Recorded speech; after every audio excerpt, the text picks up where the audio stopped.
공소취소 거래설 일파만파에 대한 내용인데 지금 보니까 우리 정 의원님이 생각하셨을 때는 이 사태를 전반적으로 어떻게 평가를 하세요? 뭐 지금 황당한 궤변이라는 거 아니에요? 그래서 지금 수습하는 거 아니에요? 네. 김어준 씨가 네. 지금 덮어 나가는 과정이 아닌가 그런 생각이 들면서 아무튼 여당도 참 시끄럽구나. 어떤 분에 따르면 이렇게 여유 있게 시끄러운 이유가 야당이 제 기능을 못해서 그렇다 그런 얘기도 하는데요. 아무리 그렇다 하더라도 물론 이제 앞으로 이런 류의 권력 투쟁은 계속 되겠지만 일단 그 팩트 파인딩이라 그러죠. 그건 필요하죠. 이렇게 급하게 덮을 일은 아닌 것 같은데요. 그렇죠. 그러면 잘못했으면 잘못했다라고 인정을 하고 그다음에 장인수 기자가 어쨌든 그 촉발시킨 거잖아요. 네. 그러면 이 장인수가 띄어올린 뭐라 그래야 돼? 쏘아올린 작은 공인가 네. 큰 공인가? 공은 크게 쏘아 올렸는데 네. 지금 공이 아니라는 거잖아요. 그래서 지금 팩트 파인딩을 과연 정권이 적극적으로 하는지 물론 드라이한 형식으로 그걸 지켜봐야 할 것 같아요. 의원님 어떻게 보세요? 일단 지금 이 파장이 없었던 일로 하고 그냥 넘어갈 수 없는 단계가 돼버렸다. 이렇게 생각하고요. 네. 결국에는 여권 내의 권력투쟁 내지는 이제 주도권 다툼의 양상이 심상치 않다는 걸 보여주는 거죠. 지난번에 조국혁신당과의 이제 합당 논란 과정에서 네. 이른바 친명, 친청 뭐 이래가지고 세게 붙었잖아요. 그리고 김어준 씨가 연일 김민석 총리를 공격하면서 거기서 또 한 번 마찰이 일어났고 그에 이어서 이번에 이제 3차전인데 이번에는 이 이슈가 검찰 개혁이다 보니까는 더더욱 어떻게 보면 이 근본적인 네. 이런 갈등의 양상을 띠는 게 아닌가 싶어요. 그러니까 결국 이 검찰에 대해서 여권의 지지층 혹은 정치인들 내부에 네. 아주 근본주의적인 입장을 가지고 있는 사람들이 있어요. 근데 실제 그 근본주의적인 입장이 대체로 여권 내의 기류를 대표해 왔던 게 사실이고 맞아요. 한때는 이재명 대통령도 그 입장을 지지하는 위치에 서 있었어요. 그러나 통치를 하는 마당에 검찰을 향한 그런 비판의 담론을 그대로 제도적 도안으로 만들 수가 없어요. 네. 그러니까 세상의 어떤 그 제도도 마찬가지입니다. 때문에 이재명 대통령이 지난 주말 사이에 뭐 X에다가 썼던 내용이 그거잖아요. 네. 이제는 우리는 여당이고 정부다. 때문에 뭐 검찰 자체를 그냥 악마로 몰아가지고 그렇게 할 수 없고 옥석을 가려야 되고 깃털 뽑듯이 해야 된다. 맞는 말이죠. 맞는 말인데 그걸로 설득이 안 되는 여권 내의 지지층이나 이 탈레반들이 있는 거예요. 아니 의총을 5번 했대요. 이 검찰개혁 문제 가지고. 근데도 추미애 위원장하고 김영민 의원은 여전히 딴소리를 하는 거예요. 그렇죠. 어떻게 보면 당 내부의 민주적 절차를 통한 의사결정에 승복하지 않는 거예요. 그 의사결정에 승복하는 것보다 이 문제에 있어서 근본적인 자기 입장을 고수하는 게 더 중요하다. 근데 이럴 만큼 검찰개혁이라는 게 여권 내부의 이제 그런 이슈인데 이걸 가지고 정면으로 붙었는데 다 좋다 이거예요. 권력투쟁도 좋고 검찰개혁에 대한 근본주의도 좋은데 대통령을 엮어서 형사 절차와 관련된 음모론을 얘기하려면 확실한 근거가 있어야 되는데 네. 근거가 없다 보니까 이게 진짜 음모론이 된 거잖아요. 그러면 그냥 못 넘어가요. 누가 책임을 져야 됩니다. 그래서 김영진 의원이 오늘 방송에서 나와서 한 얘기 보니까 그냥 넘어갈 수 없다는 얘기더만요. 이거는 민주 파출소가 아니고 경찰서 차원에서 대응해야 될 일이다. 그래서 제가 보기에는 그냥 못 넘어갈 것 같은데.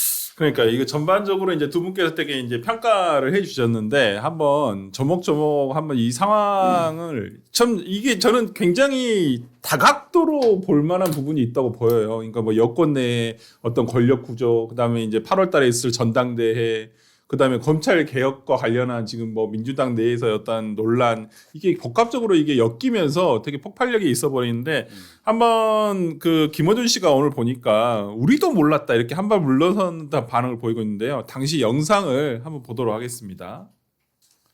이걸 사전에 장인수 기자가 이 폭탄을 던진 이 무시무시한 얘기를 꺼낸다는 걸 분명히 알았을 거 아니냐. 그건 그게 왜 스크린이 몰라요. 안 되고 그렇게 알고 있습니다. 네. 사전에 다 조율됐을 거 아니냐. 그럴 리가 있나요? 그러니까. 기자들이 자기 특종을 미리 꺼내지 않는다는 걸 사람들이 모르는 지금 거죠. 불러가지고 정인수한테 자기가 판단하는 단독 거예요. 특종을 가지고 있다 그러면 그거 안 꺼내놔요. 그러니까 우리는 그건 알 수가 없어요. 방송을 봤는데 그냥 뭐 몰랐다. 그리고 뭐 지금 약간 이게 보면 장인수 기자 탑. 왜 팩트체크 제대로 안 했냐.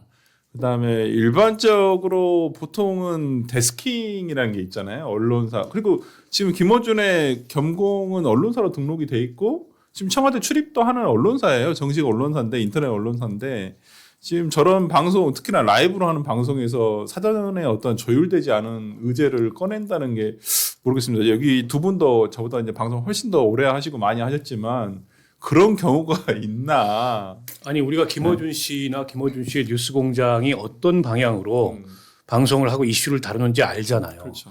김어준 씨는 본인이 하고 싶은 얘기를 정해놓고 거기에 맞춰서 패널 구성하고 출연진 구성을 합니다. 그리고 패널이나 출연진이 다른 얘기하면 자기가 하고 싶은 얘기 방향으로 몰아가요. 그거를. 그렇죠. 거기에 이제 정치인들이 우르르 몰려가서 딴 얘기하다가 쫑코 먹고 무릎 꿇고 하는 경우들 많이 봤잖아요. 근데 장인수가 나와서 무슨 얘기를 할지 몰랐다. 저는 전혀 믿을 수 없다고 보고요.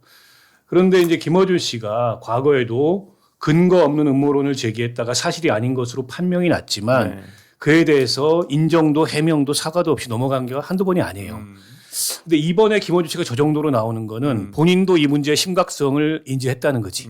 그래서 발을 빼고 꼬리 자르기 하고 장인수가 확인되지 않은 팩트를 가지고 경솔하게 방송한 것으로 넘기고 심지어는 뭐 그런 얘기도 하더라고. 검찰발 공작에 당한 거 아니냐.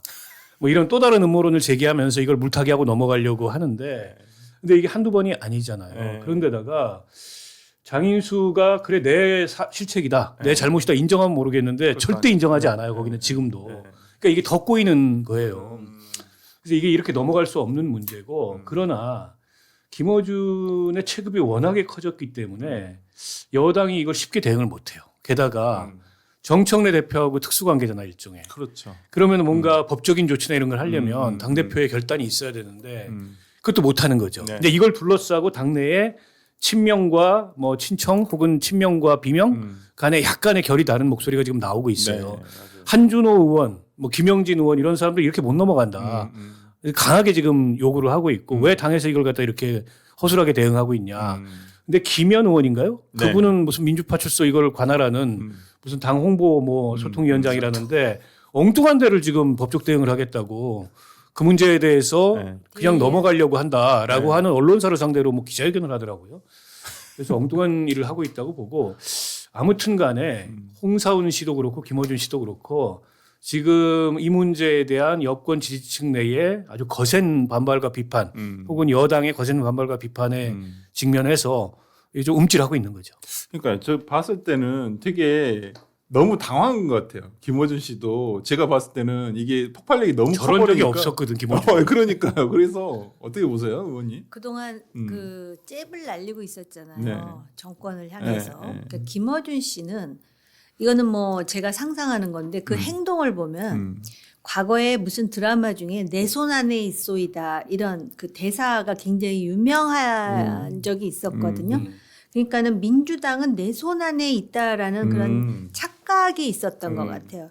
그래서 나름대로 이번에 장인수라는 하나의 촉매를 이용해 갖고 결정타를 날리려다가 지금 이게 아닌가벼 이렇게 된 것 같아요. 그러다 보니까 일단 장인수한테 모든 그 책임을 전가시키면서 이제 소위 출구를 모색하는 과정이 아닌가 이런 생각을 하는데 전제가 뭐냐면은 이게 사실이 아니다라는 전제로 네. 지금 장인수의 주장이 사실이 아니라는 전제로 그렇다면은 이재명 대통령의 성정상 지금 얼마나 분노하겠습니까? 그게 네. 사실이 아니라면 사실인지 아닌지 아직 사실 확인이 되진 않았습니다만 그렇죠. 네. 그렇다면은 그리고 거기 그런 얘기가 나와요. 그 장인수 씨의 주장 중에 그 고위급 관계자가 자기는 대통령이 말한 대로 한다. 네. 시키는 대로 한다라는 얘기가 나오거든요. 그렇기 때문에 제가 볼 때 지금 한준호, 김영진 이런 정치인들은 대표적인 친명계에 나름대로 지분이 있는 사람이라고 그렇죠. 인식되는 정치인들이잖아요. 근데 김영진 의원이 굉장히 합리적인 정치인이라고 그렇죠. 저는 개인적으로 생각해요. 근데 무슨 얘기를 하냐면은 이건 민주파출소에서 할 사안이 아니고 경찰서에서 수사할 사안이라는 거는 민주파출소의 속성을 또 일정 정도 말해주고 있는 게 아닌가. 예? 그러니까 아까 저 의원님 말씀하셨듯이 뭐라 그래요? 민주파출소 당기구잖아요. 네. 근데 뭐 확정이 되질 않아서 네. 수사를 할 수. 이거 말 조심해야 돼. 말 잘못하면은 아, 또- 다 걸려, 아, 다 또- 걸어. 또 거기도 가나요, 그래갖고 저희도? 무슨 보수 언론을 뭘 할 수 없다, 네. 수사를 할 수 없다 그랬다든가 네. 그랬는데 수사 안 하는 걸로 썼다 그래서 그걸 지금 걸고 넘어가는 거예요. 그러니까 그런 상황인데 네. 지금 한준호 의원이나 김영진 의원이 이렇게 얘기하는 거는 이 장인수 기자의 주장의 신빙성이 지금 상당히 내려가고 있는 게 아닌가. 그런데 조심스러운 게 워낙이 구독자도 많고 그다음에 이 김어준 씨가 어떤 차지하는 영향력 때문에 뭐라 그럴까? 마치도 뭔가를 제거할 때 시한폭탄 같은 거 제거할 때 선 하나하나를 굉장히 조심스럽게 떼어내듯이 지금 그런 과정에 있는 것이 아닌가. 그러니까 이게 굉장히 좋은 기회라고 생각하는 것 같아요. 친명계에서는. 딱 걸렸다. 그런데 그동안에 얼마나 계속 딴지를 걸고 딴지일보도 거기 거죠. 맞아요. 그러다 보니까 요번에 아마 어떤 확신 속에서 지금 이 사실에 대해서 만약에 이거를 그냥 마치도 미어 내지는 황당 개변이기 때문에 넘어간다 그러면 오히려 친명계도 의심받을 수 있어요. 왜 저걸 저렇게 대충 넘어가지? 보통 대충 넘어가는 민주당이 아니잖아요. 그렇죠. 요만한 일도 이렇게 만들 수 있는 능력은 있잖아요. 그래서 지금 그 부분을 지켜보는데 김어준 씨로서는 이렇게 어제 오늘에 이어서 이렇게 하는 거 보면은 위기감도 좀 있지 않을까 싶어요.